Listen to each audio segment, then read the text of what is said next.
At the airport, my dad hugged my sister and said, "Have the best time in Costa Rica. You earned this trip." Then he turned to me and said, "Someone had to stay behind and be responsible." My mom tossed me the house key and said, "Don't mess anything up." They had no idea I booked my own one-way first-class ticket. I, 32M, watched my entire family board a plane to Costa Rica while they thought I was heading home to water their plants. Standing in the airport terminal, I felt my father's hand land on my sister's shoulder with that familiar weight of approval I'd spent 3 decades chasing. He told her to have the best time in Costa Rica, that she'd earned this trip.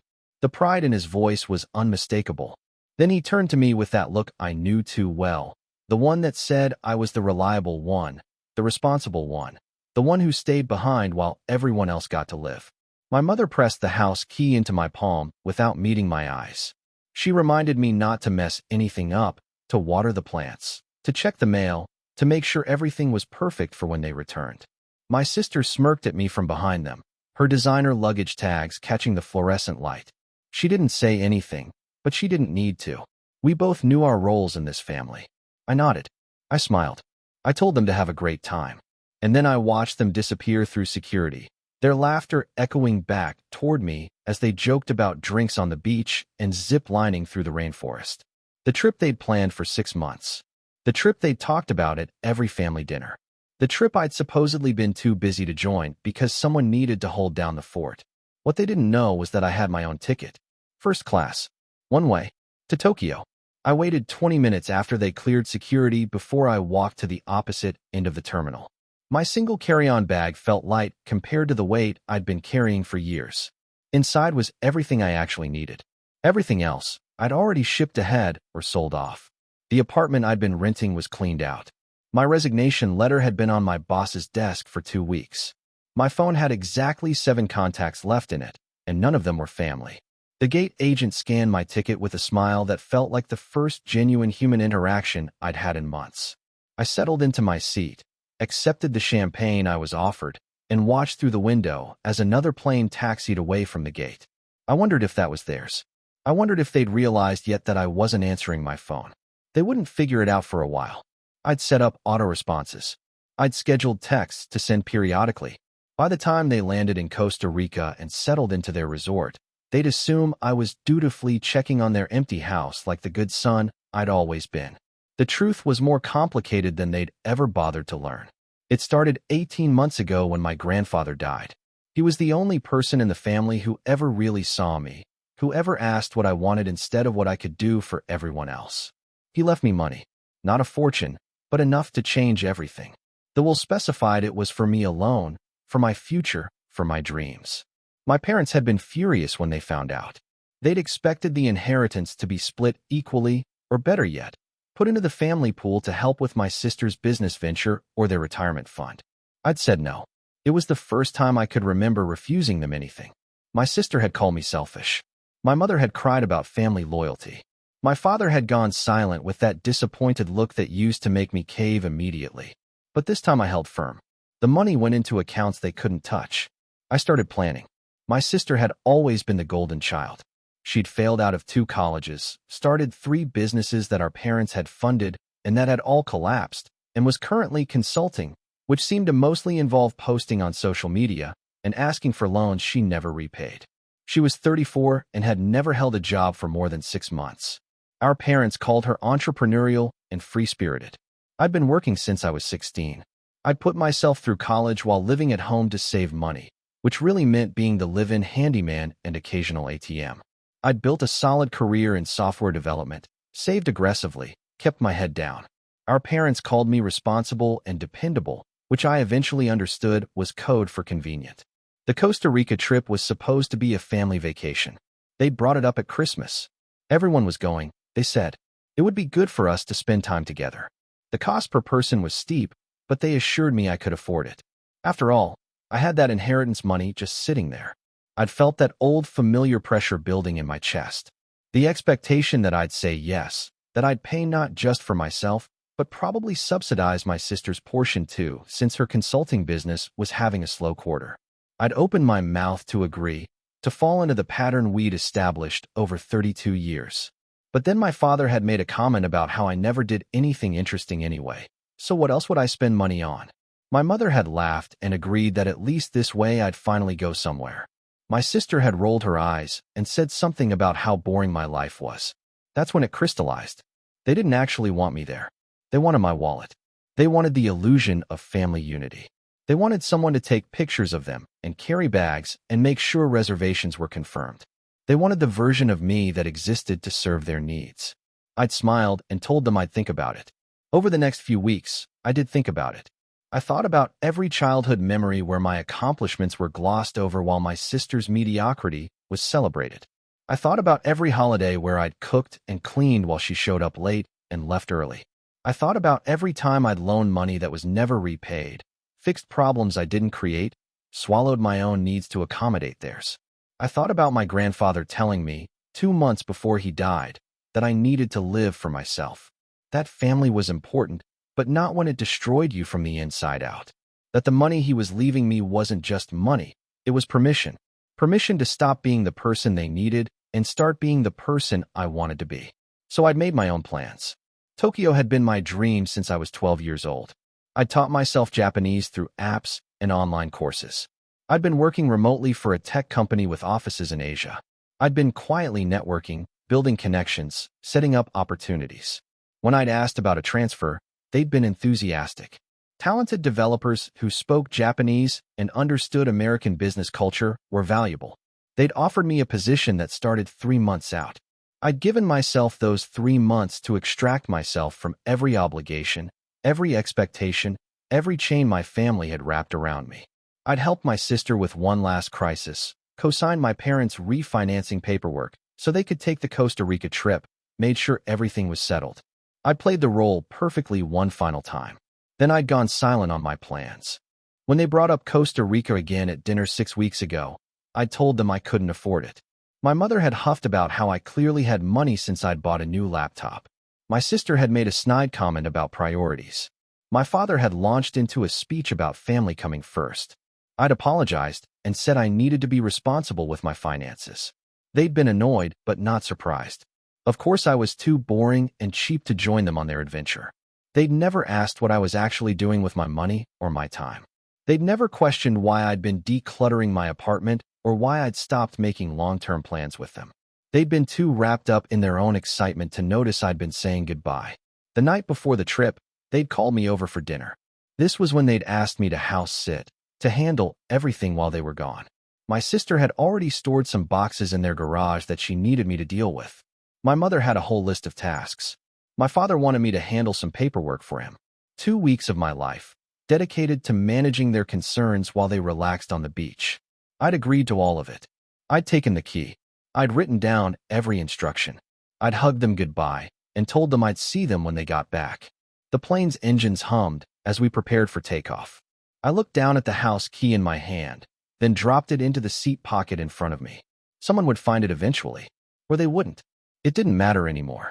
My phone buzzed with the first automated text I'd scheduled. It told my parents I'd made it home safely and was settling in. Tomorrow's message would confirm I'd checked the house. The day after would mention watering the plants. I'd spaced them out carefully, each one maintaining the illusion that I was exactly where they expected me to be. By the time they figured out the truth, I'd be 9 time zones away. The flight attendant asked if I needed anything. I requested another glass of champagne and allowed myself to feel something I hadn't felt in years. Lightness. Not happiness yet, but the space where happiness might grow. The absence of weight. 14 hours to Tokyo. Then a new apartment I'd already secured, a job that started in 2 weeks, a life that belonged entirely to me. I'd been studying the neighborhood where I'd be living, practicing the route I'd walk, imagining mornings in coffee shops and evenings exploring the city. I'd been learning to be alone with myself, to figure out who I was when I wasn't being who they needed. The plane lifted off, and I watched my old life shrink beneath me. Somewhere down there, my family was boarding their own flight, completely unaware that the person they'd taken for granted had already left the building. They'd call eventually. They'd be angry. They'd demand explanations. They'd try guilt and manipulation and everything else that had worked for 3 decades. But I wouldn't be there to receive it. I disabled my old number once I landed. My email would bounce back. My social media had been deleted weeks ago. I'd left them a letter, though. It was sitting in their mailbox, timed to arrive 2 days after they got back from Costa Rica. Long enough for them to panic when I didn't respond. Long enough for them to realize I'd actually left. The letter was short. I'd rewritten it a dozen times, trying to explain everything, trying to make them understand.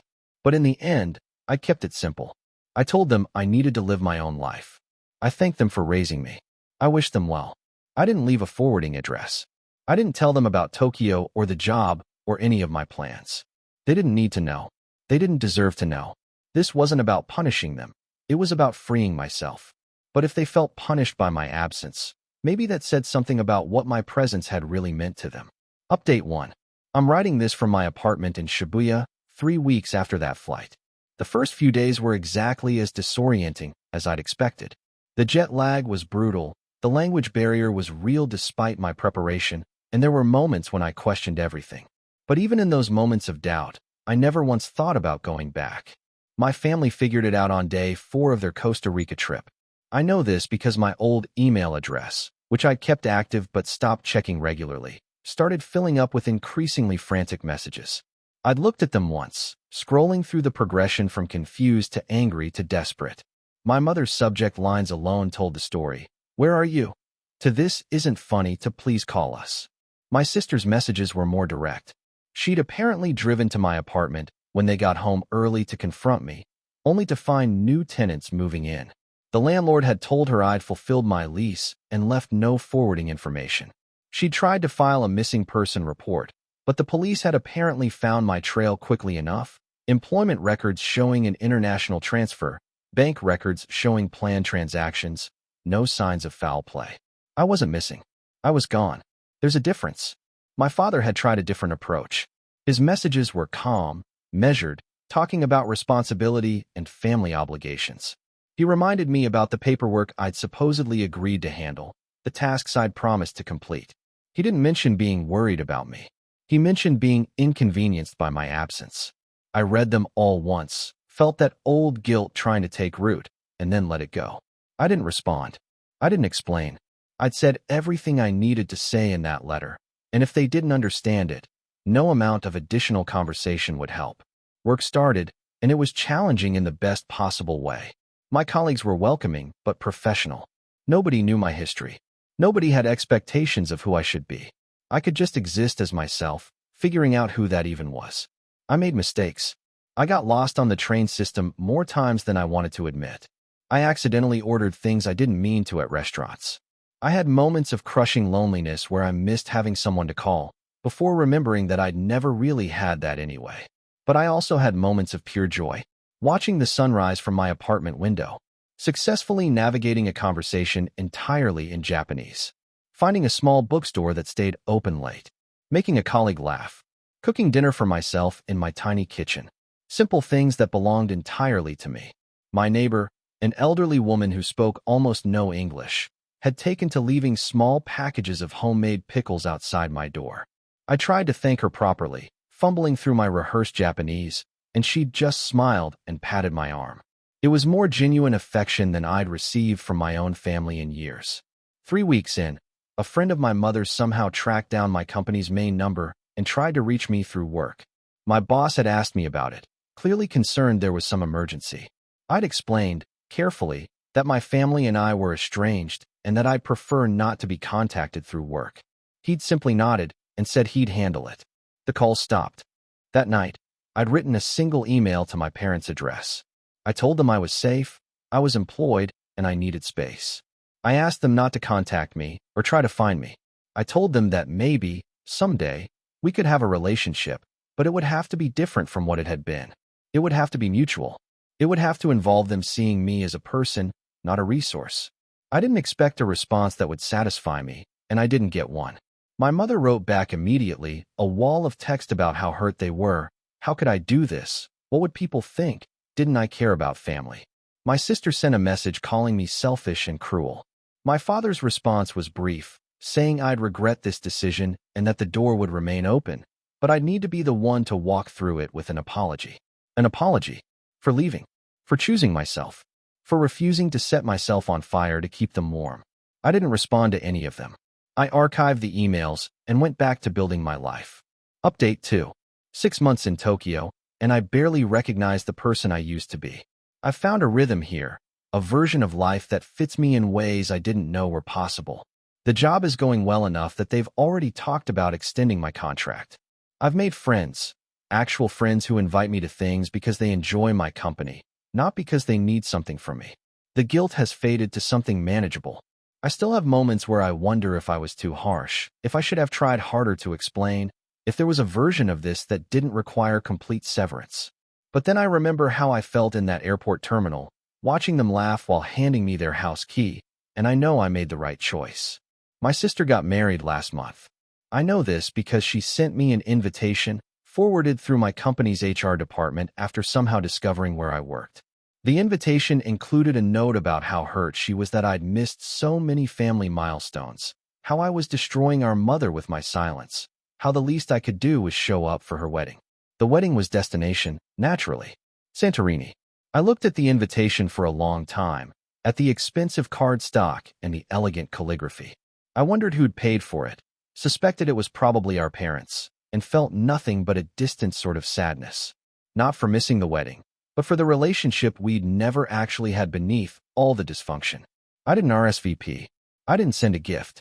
I did, however, make a donation to a charity that helped young people establish independence from abusive family situations. It felt more honest than pretending we had the kind of relationship where my presence at her wedding would mean anything real. Through a former colleague who still had connections to my old life, I heard that the wedding went well. I also heard that I'd become the family story, the cautionary tale, the ungrateful son who'd abandoned everyone. My mother apparently told people I'd had a breakdown. My sister claimed I'd stolen money from them.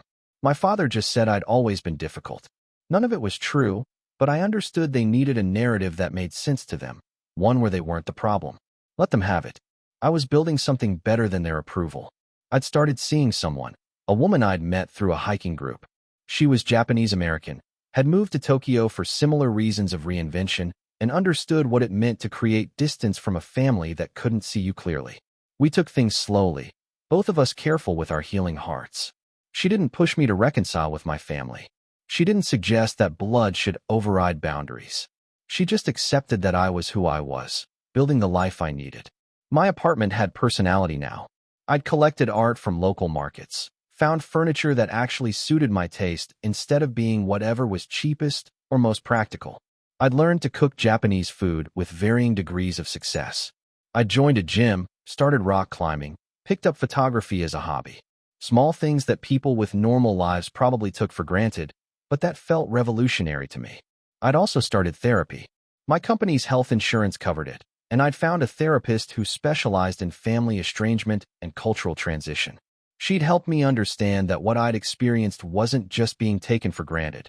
It was a pattern of emotional manipulation and exploitation that I'd normalized because it was all I'd known.